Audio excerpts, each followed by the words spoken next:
پتہ ہے ایسے ہے نا کہ یہ مولا علی کا قول ہے کہ کسی کے ساتھ جب تم نیکی کرو نا پھر اس کے شر سے بھی بچو. یہ ایسے اکثر اگر تم غور سے دیکھو نا آپ لوگ دنیا میں ایسے ہوتا ہے کہ بندہ اکثر خود کہتا ہے اس سے میں نے اتنی نیکیاں کی ہیں، اس کو دیکھو اب یہ کیا کر رہا ہے.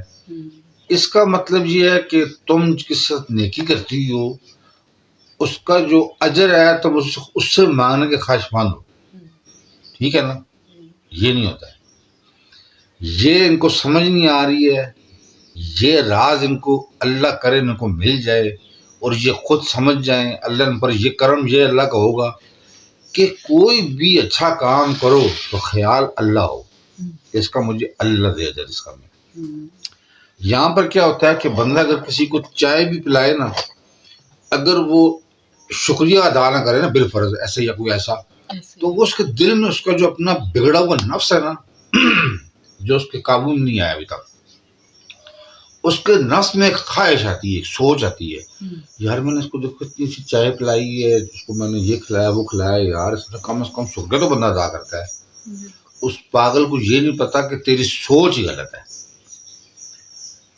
دیکھو بات یہ ہے کہ جب قیامت برپا ہوگی تو یہ تو کتابوں میں لکھا ہوا ہے کہ سور پھونکا جائے گا، سب کچھ پھٹ جائے گا، جو پہاڑ ہیں وہ اڑ رہے ہوں گے، ہر چیز تباہ ہوگی.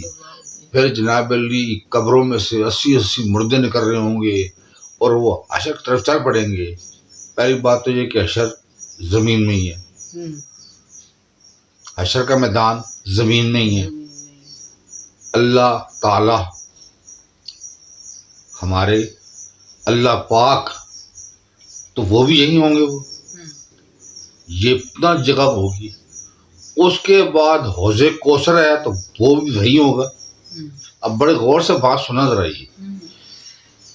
اچھا ایک خاص بات یہ ہے کہ جب وہاں پر سوال و جواب ہوگا پھر پل صراط کا ذکر بھی ہے. ان کو اب بس پتہ ہے پل صراط ہے، یہ پتہ ہے کہ وہاں سے گزرے گا تو وہ شکنجے سے سائڈ پہ ہوں گے، لوگ وہاں سے گزر رہے ہوں گے، شکنجہ ایسے چلتا رہے گا، ایسے چلے گا.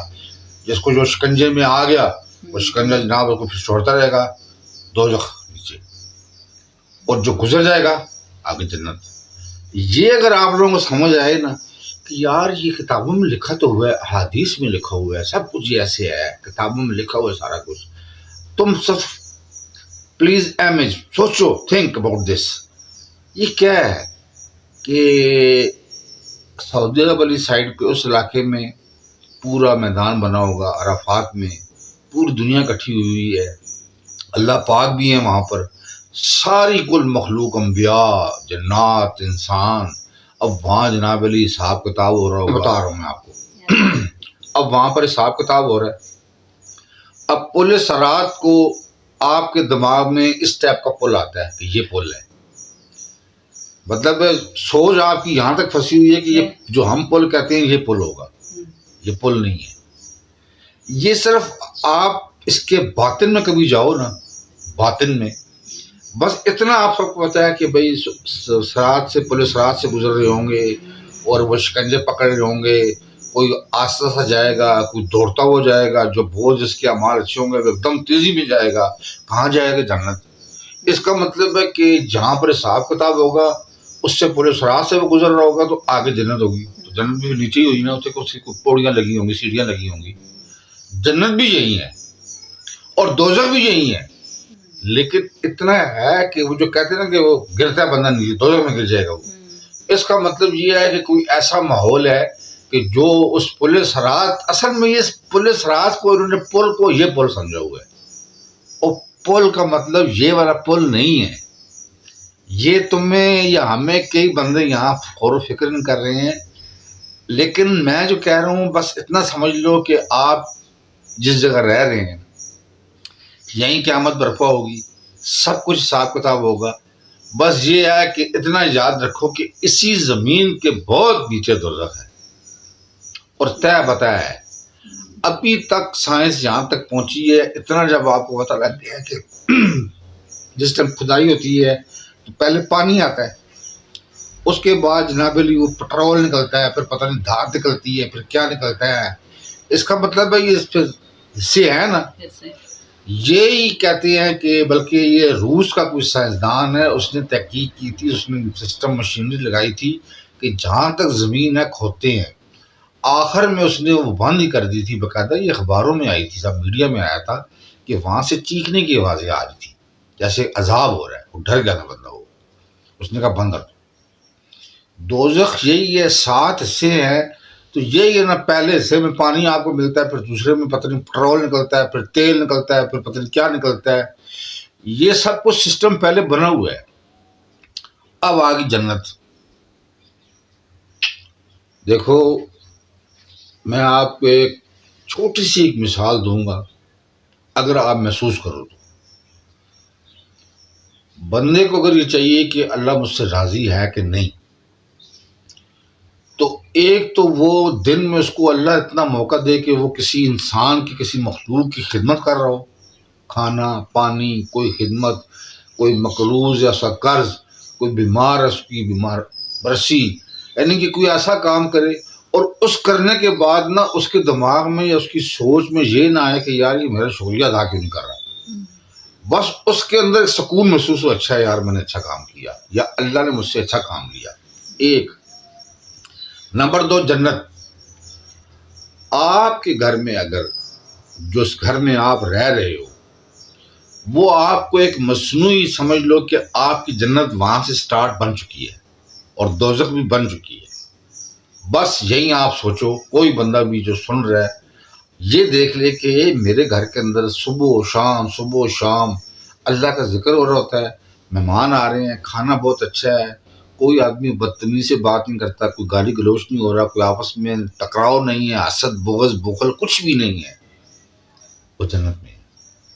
یہی اس کی جنت ہے، جنت نما گھر، یہاں سمجھو اصل میں اللہ اس کو ایک ٹریننگ یہیں دے رہا ہے، اس کو کھانا پینا بھی اچھا ملے گا، اور وہ آدمی یا وہ خاندان یا وہ گھر یا وہ مسکن رہنے والے لوگ چٹنی بھی کھا رہے ہوں گے نا، کہیں گے یار اللہ کا بڑا شکر ہے یار، یعنی کہ ہر بات پر وہ اللہ کا شکر ادا کر رہے ہوں گے۔ ان کے گھر میں چھوٹا ہے، 1 مرلے کا 2 مرلے کا ہے، لیکن سکون محسوس کرتے ہیں وہ لوگ۔ تو اللہ اس کو جنت کا ٹکٹ دے چکا ہے، ابھی اس کو سمجھ نہیں آ رہی ہے، میں آپ کو ایڈوانس بتا رہا ہوں یہ بات۔ اگر کوئی آدمی سوچے، یعنی کہ جب کچھ سنتے ہیں کہتا ہے یار کوئی نہیں، یار سمجھ نہیں آ رہی، دن رات عجیب ٹینشنیں، بچہ بیمار، بڑا بیمار، کبھی اس سے جھگڑا، کبھی بیوی، پتہ نہیں کیا ایسی باتیں کرتے ہیں، وہ پاگل، تو دوزخ میں ہے، تو توبہ کر، اور توبہ کر کے ابھی بھی اللہ کو راضی کر، تجھے اللہ اب بھی موقع دے رہا ہے، تجھے سمجھ صرف نہیں آ رہی ہے۔ باطن میں جو ہے نا علم، باطنی علم یہی ہے، علم لدنی یہی ہے کہ تمہارے گھر میں کیا ماحول ہے، کیا اللہ کا ذکر ہو رہا ہے، اللہ کو یاد کیا جا رہا ہے، اور جو آتا ہے وہ بھی خوش ہو کے جا رہا ہے، اور تم لوگ بھی سوتے ہو، اٹھتے ہو، خوش رہتے ہو، کر یا کھٹ کھٹ یا پک پک یا پتہ نہیں کیا کچھ ہو رہا ہے گھر میں، وہ آلریڈی دوزخی میں ہے، وہ نکلے وہاں سے، وہ اس ماحول سے نکلے، اس نے نکلنا خود ہی ہے۔ اور جو اللہ کے ہمارے آقا محمد مصطفیٰ صلی اللہ علیہ وسلم نے کہا ہوا ہے، حسد بغض، معاف کرنا، آپس میں کوئی چھوٹی موٹی غلطی ہو تو معاف کر دو، یہاں تک ہے کہ اگر مسلمان 3 دن ناراض ہوں، آپس میں سلام نہ کرو تو پھر مسلمان نہیں رہتا۔ ادھر ایک چھت کے نیچے 10 دن آپس میں نہیں بات کرتے ہیں لوگ، خاندان دیکھے ہیں نا، میں بھی دیکھتا رہتا ہوں کہ ایک گھر میں رہتے ہیں، مطلب کوئی سسر ساس ہوں گے، کوئی بہن بھائی ہوں گے، کوئی رشتہ ہوگا، لیکن پتہ لگے جی مہینہ ہو گیا وہ سلام دعا ہی نہیں کرتے، وہ تو سی دوزخ کھینچو، تو مسلمان ہے ہی نہیں ہے، اور مسلے پہ ایسے بیٹھے ہوتے ہیں جیسے بس مسلے سے اٹھنے ہی نہیں ہے، تمہارا مسلح وہ ہے ہی نہیں ہے، تمہاری نماز وہ ہے ہی نہیں ہے۔ نماز کی 2 صورتیں ہیں، جو تم نماز پڑھ رہے ہو اس کو نماز صورت کہتے ہیں، اور جو اللہ چاہتا ہے، جو آقا محمد مصطفیٰ صلی اللہ علیہ وسلم کہتے ہیں نماز پڑھو، نماز قائم کرو، اس کو کہتے ہیں نماز حقیقت۔ نماز صورت سے نکل کے نماز حقیقت میں جاؤ، اور بات یاد رکھو کہ تمہیں اتنا پتہ ہے کہ الصلاۃ معراج المؤمنین، نماز مومن کے لیے معراج ہے۔ کون سی نماز؟ یہ جو پڑھ رہے ہو، نماز پڑھتے ہو تو پورے گھر کا حساب کتاب، بچوں کو بھیجنا ہے، شادی تو کمیٹی تو بزنس تو پلاٹ، اور ساتھ اسلام پھیر دیا، یہ نماز صورت ہے۔ صورت سے مراد کہ بھئی جیسے نماز پڑھی جاتی ہے تم نے وہ شکل بنائی ہوئی ہے، نہیں۔ نماز حقیقی وہ ہے کہ جب اللہ کے سامنے نیت کر لی اللہ اکبر، اب صرف آپ کی سوچ میں اللہ ہو اور اللہ ہی ہو اور کچھ بھی نہ ہو۔ بے شک۔ جب تم اس مقام پہ جاؤ گے تو یہ ہوگی نماز حقیقی۔ اس حقیقی نماز کے لیے حدیث پاک ہے ان الصلاۃ معراج المؤمنین، نماز مومن کے لیے معراج ہے۔ معراج سے بات یہ ہے کہ وہ اس مقام پہ پہنچ جاتا ہے، معراج اونچی چیزوں کہتے ہیں، اس کی روح کی پرواز وہاں تک جاتی ہے۔ کیوں؟ کہ وہ سب کچھ چھوڑ چھاڑ کے جب اللہ اکبر کہتا ہے، اللہ کے سامنے سر جھکاتا ہے اور سجدہ کرتا ہے، تو وہ خالصتاً وہ محسوس کرتا ہے، اس کو فیل کرنا چاہیے کہ میں واقعی کوئی ذات ہے، اس کا کوئی روپ یا کوئی مشابہت یا کچھ چیز ہے نہیں ہے، لیکن میں آپ کو سچ کہہ رہا ہوں کہ جب آپ سوچنا شروع کریں گے نا تو آپ کے دل میں ایک محسوس کریں گے کہ جیسے آگے ایک نور ہے، بہت بڑا برنورس ہے، اور کچھ بھی نہیں ہے، جہاں ہوں میں وہ جگہ بھی نہیں ہے، بس میں جہاں سجدہ کر رہا ہوں وہ اللہ ہے۔ یہ سوچ آپ، اور یہی اللہ ہے۔ اس کو نماز حقیقی کہتے ہیں اور اس کو معراج مومنین کہتے ہیں، اور ترقی سے مراد یہ کہ آپ کو اللہ کا قرب مل رہا ہے۔ ٹھیک ہے، گھر کا ماحول اچھا کر لو۔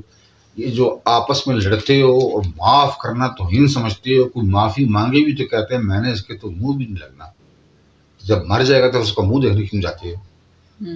یہ نہ کرو، یہ کفر ہے، یہ غلط کام ہے۔ مسلمان آدمی کو ضرورت نہیں کرنی چاہیے کہ ایک آدمی چھوٹی سی بات کو کہتا ہے میں تو اس سے ساری عمر نہیں بات کروں گا، اور اللہ کے نبی پاک صلی اللہ علیہ وسلم کہہ رہے ہیں کہ 3 دن مسلمان آپس میں سلام دعا کر چھوڑ دو، بس وہ اپنا خیال ہی کرے بھائی کیا ہو رہی ہے۔ ادھر تو کئی سال ہو گئے ہیں، کہتے ہیں میں اس کی شکل دیکھتا ہوں مجھے غصہ آتا ہے، اور تجھے غصہ نہیں آتا، تیرا جو نفس ہے نا، نفس امارہ جو ہر وقت انسان میں سٹارٹ میں ہوتا ہے، امارہ کو لوامہ میں لے کے آ، لوامہ سے ملہمہ میں لے کے آ، ملہمہ سے مطمئنہ میں لے کے آ، پھر راضیہ مرضیہ پہ ہوگا تو پھر تو دیکھ تیرے پر اللہ کیا کرم کرتا ہے۔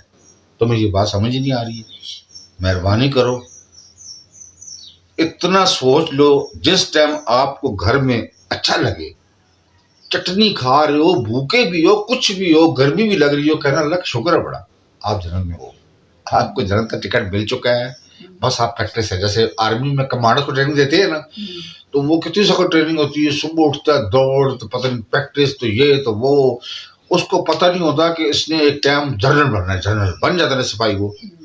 آپ کو اللہ تعالیٰ ٹریننگ دے رہا ہے اور بہترین ٹریننگ آپ کو دے رہا ہے، انشاءاللہ تعالیٰ آپ جنتی ہو، آپ نے کلمہ پڑھ لی ہے، آپ جنت کے اوپر آپ کے اوپر لازم ہو چکی ہے۔ لیکن خدا کے لیے یہ جو ہے نا گناہ، شرک، اچھا یہ کہتے ہیں کہ شاید شرک اسے کہتے ہیں کہ بھئی کسی کے سامنے سجدہ کرنا، نہیں، جو انسانوں میں کوئی بھی آدمی یا کوئی بھی ذات تمہارے دل میں ایسے پھنسی ہوئی ہو کہ تم کہہ رہی ہو کہ اگر یہ نہ ہوتا تو میرا کام نہیں ہوتا، یہ ہے تو میرا کام ہو رہا ہے، یہی شرک ہے۔ تم گھسے ہوئے ہو سارے، تم سے کوئی کام بھی اچھا ہو یا ہو جائے تو یہ کبھی نہ کہو کہنا یہ صرف اس کا ہی کرم ہے، ھذا من فضل ربی، ایسے کہا کرو۔ ہر کام میں اچھا کام، کوئی خوشی ملے کہ یہ اللہ کا شکر ہے، یہ اللہ کا شکر ہے، اگر میں نماز پڑھ رہا ہوں، اگر میں نے کچھ کی، کسی کو کہو بھی نہ، جب بھی کوئی سمجھو کہ یہ اچھا کام ہے، تمہاری روح کو سکون ملے، دل کو اطمینان ملے، سمجھ جانا کہ اللہ تم پر راضی ہے، بس اتنی سی بات ہے۔ یہ آپ آج اگر سوچنا شروع کر دو نا، یقین کرو آپ کو کہ یار یہ تو راز مل گیا، یہی راز ہے۔ یہ سمجھو نتیجہ کہ جنت اور دوزخ کا راز، کنجی، چابی، تالے کی، یہ کیا ہے، واٹس دس؟ تو بس دعا کرو، دل کو صاف کر دو۔ اس دل کو جب تک صاف نہیں کرو گی تو آپ کی نماز، روزے، حج، زکوٰۃ، عمرے، ایویں تم پیسے ہی ضائع کر رہے ہو۔ اس کو صاف کر دو، ایک ہی سجدہ کافی ہے اللہ تعالیٰ کے پاس جانے کے لیے، جانے کے لیے ایک سجدہ ہی کافی ہوتا ہے، ایک سجدہ۔